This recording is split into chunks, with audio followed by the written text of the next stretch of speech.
শুভেন্দু অধিকারী কি ভবিষ্যৎবাণী করছেন যে তৃণমূল কংগ্রেস নাকি 2 অঙ্কের বেশি আসন পাবে না, অর্থাৎ 100-র নিচে থাকবে তৃণমূল কংগ্রেস। হতে পারে 99, হতে পারে 98, 100 হলেও হতে পারে, কিন্তু সেটাও হবে না, 100-র ওপরে তো উঠবেই না।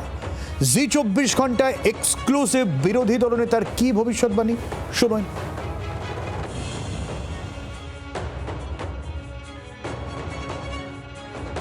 আমার সঙ্গে বিরোধী দলনেতা শুভেন্দু অধিকারী। শুভেন্দু, কালকে নরেন্দ্র মোদী প্রধানমন্ত্রী আমাদের তার জনসভা ব্রিগেডে 1 মাস মতো হাতে সময় রয়েছে ভোটের। এই কালকোনার ঘুরে যাওয়ার পর কি নতুন করে উদ্যম পাবে বিজেপি কর্মী সমর্থকরা? সাংগঠনিক শক্তি এবং প্রচার অনুযায়ী 5 লক্ষ লোক মিনিমাম আসা উচিত। ইতিমধ্যে উত্তরবঙ্গ 30-40 হাজার লোক ট্রেনে উঠে পড়েছেন। জনজোয়ার হবে এবং পার্টির কর্মীরা অলরেডি অন দ্য গ্রাউন্ড। আমরা এর সঙ্গে জনগণকে যুক্ত করতে চাই এবং যদি সত্যিকারের রাষ্ট্রবাদী জনগণ, তিনি হিন্দু হতে পারেন, মুসলমান হতে পারেন, তারা যদি নির্বাচনে ভোট দিতে যান বেশি সংখ্যায়, তাহলে কোনো অঙ্কতেই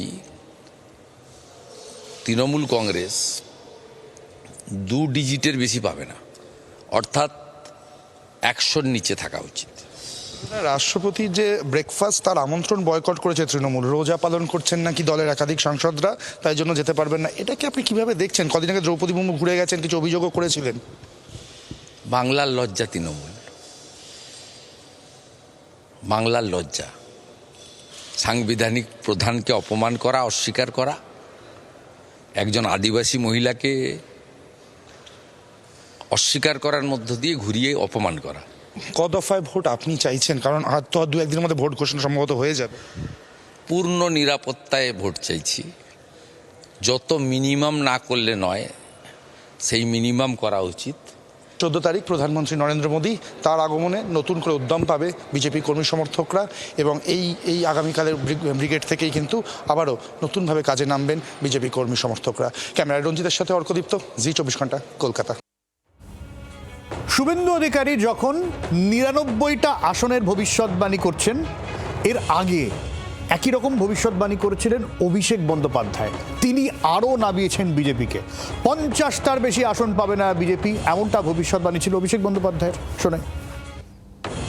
বাঙালিকে টর্চার করতে গিয়ে যে কটা ওই চায়ের দোকানে বা জেসিবি দিয়ে মাটি কাটার সময় যে 2-4-5টা লোক দাঁড়াতো, সেই 5-7টা লোকও বিজেপির সবাই নেই।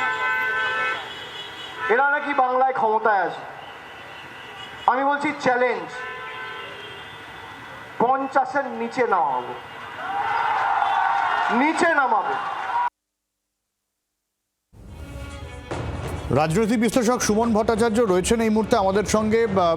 সুমনদা, আমার এই মুহূর্তে যদি আমি একেবারে শুভেন্দু অধিকারীকে ঠাড়ে ঠাড়ে বিশ্বাস করি যে হ্যাঁ তৃণমূল কংগ্রেস 99টার বেশি আসন পাবে না, আর উল্টো দিকে আমি অভিষেক বন্দ্যোপাধ্যায়কে বিশ্বাস করি হ্যাঁ 50টার বেশি আসন পাবে না বিজেপি, বাকি 145টা পাবে কি?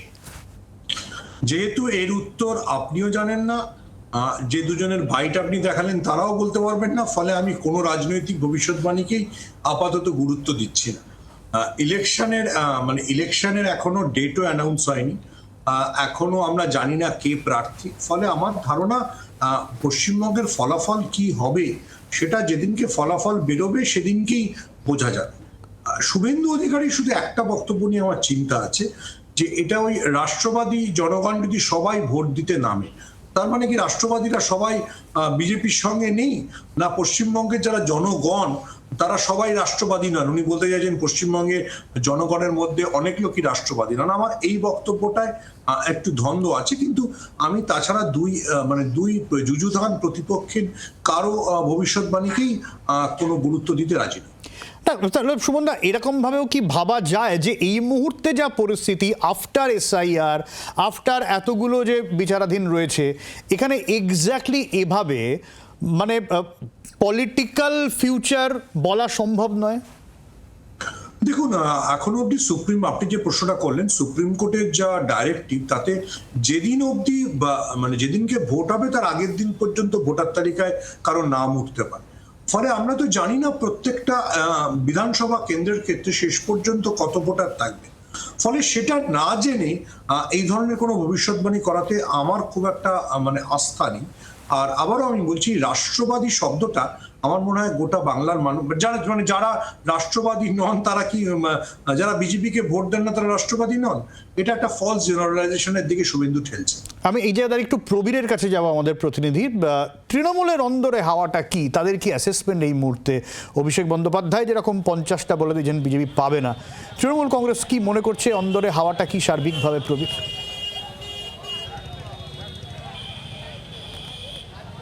দেখো, তৃণমূল কংগ্রেসের রাজনৈতিকভাবে যেটা বক্তব্য যে এসআইআর, এই যে এসআইআরে একদিকে মানুষকে হেনস্থা করা, এসআইআরে যারা বৈধ ভোটার তাদেরকে বাদ দেওয়ার চক্রান্ত বিজেপির কথা নির্বাচন কমিশন করছে।